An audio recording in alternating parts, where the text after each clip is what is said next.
सभी श्रोता वृंद को राधे राधे। श्रावण मास पूर्णता की ओर जा रहा है। हमारी कथा भी आगे हो रही है। पिछले एपिसोड में कार्तिक कथा बताई थी। आज हम गणेश जी की कथा बताएंगे। पार्वती ने गणेश को कैसे मनाया। ब्रह्मा जी ने देवता, मनुष्य, राक्षस पैदा किए। गणपति मतलब गणों के पति। देवता, राक्षस, मनुष्य तीनों को ही गण कहा जाता है। पार्वती को वरदान शिव जी ने दिया कि गणपति की आराधना करो। प्रतिदिन पार्वती गणेश की आराधना करने लगी। एक दिन गणपति प्रकट हो गए और बोले, क्या मांगती हो? पार्वती बोली, आप जैसा पुत्र चाहिए। पार्वती से कहा, मैं स्वयं ही तेरा पुत्र बनकर आऊँगा। जिस दिन इच्छा हो अपने मैल से बना देना, प्रकट हो जाऊंगा। पार्वती बोली, मैल से? गणेश बोले, आपके उपटन से बनूंगा, इसलिए आपका पुत्र कहाऊंगा। पार्वती जी ने ऐसा ही किया।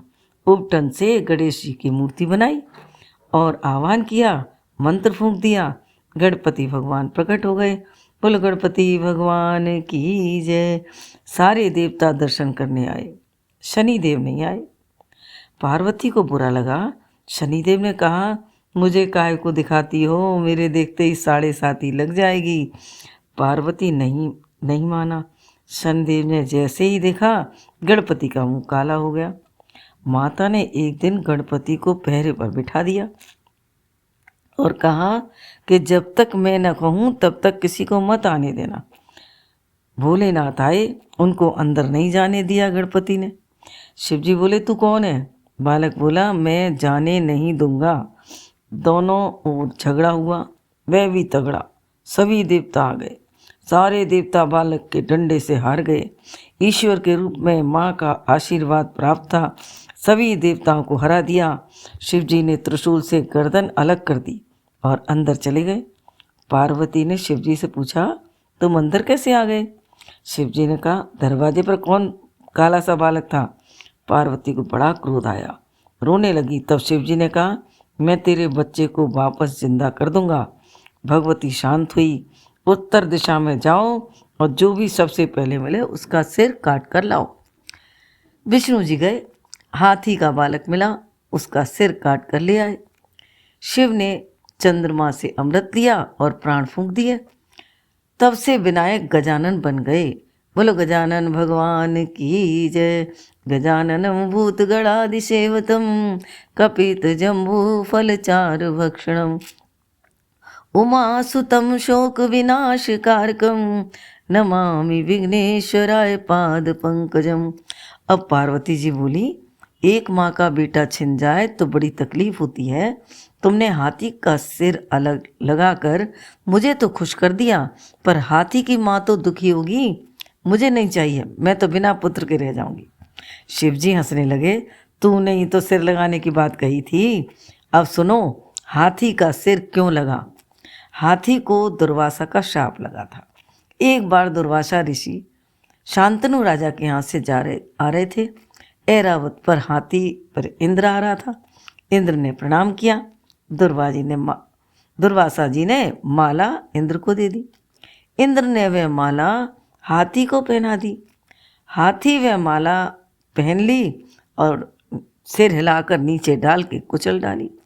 दुर्वासा को क्रोध आ गया। वे बोले, इंद्र, तेरा तो राज्य नहीं रहेगा और हाथी, तू मृत्युलोक में हाथी बनेगा और तेरा सिर कटेगा। वो रोने लगा। तब कहा कि वही तेरा सिर महादेव द्वारा उनके पुत्र के लगेगा, तब तेरी सर्वप्रथम पूजा की जाएगी। बिना सिर का धड़ इंद्रलोक जावेगा और ऐरावत बन जाएगा। गणेश का सिर कटा हुआ अमृत कलश पर रखा जाता है, सुपारी के रूप में। गणेश कार्तिक बड़े हुए। एक दिन कहा कि परिक्रमा लगा कर आओ। कार्तिक का वाहन मोर था, गणेश जी का चूहा। तब गणेश जी रोने लगे, मैं कैसे परिक्रमा दूंगा? नारद जी ने कहा, महादेव पार्वती की परिक्रमा लगा ले। गणेश ने ऐसा ही किया। शिव जी ने कहा, गणेश, तुमने माँ बाप की परिक्रमा लगाई है, सर्वप्रथम पूजे जाओगे। पार्वती जी ने कहा, कार्तिक पूरी पृथ्वी की परिक्रमा देने गया है और उसका क्या? महादेव जी ने कहा कार्तिक का महीना पूरा कार्तिक का है। फिर भी पार्वती ने गुस्से में कहा आज के बाद तुम्हारी कोई परिक्रमा पूरी नहीं देगा। जो पूरी परिक्रमा देगा उसके सारे पुण्य नष्ट हो जाएंगे, इसलिए शिव जी की पूरी परिक्रमा नहीं दी जाती।